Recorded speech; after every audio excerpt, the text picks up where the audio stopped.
Сәлем достар, сіздермен бірге 5 минутта жасалатын жұмыртқадан котлетті бірге пісіретін боламыз.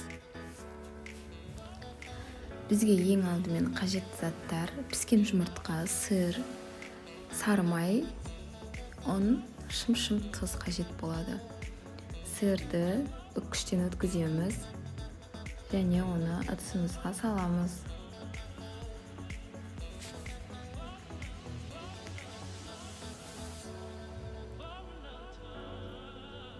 Содан соң піскен жұмыртқамызды тағы да күштен өткіземіз.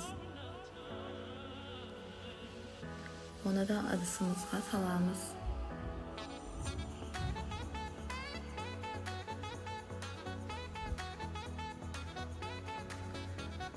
Содан соң сары майымызды саламыз. Сары майдың температурасы маңызды емес. Содан соң 2 ас қасық ұнымызды саламыз.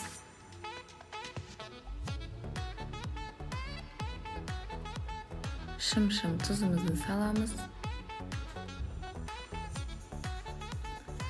және жақсылап қолымызбен араластырамыз.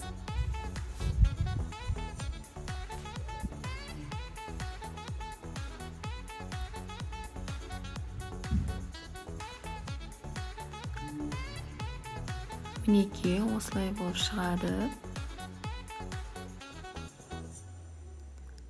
Және аз-аздан бөлігін ала отырып, қолымызбен шариктеп, үстін басып, котлеттің формасындай форма шығарамыз.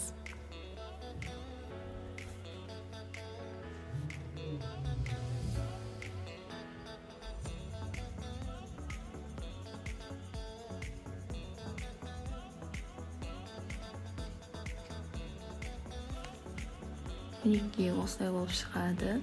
Табамызға майымызды құйып, қыздырып, жақсылап котлетімізді қызарғанша қуырамыз.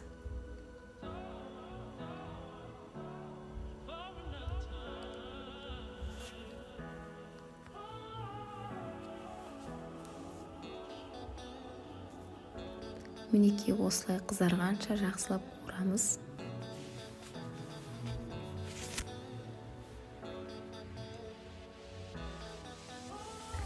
Мен гарнирге рис жасадым. Сіздер де жасап көріңіздер. Сіздермен бірге болған Нұргүл. Рахмет.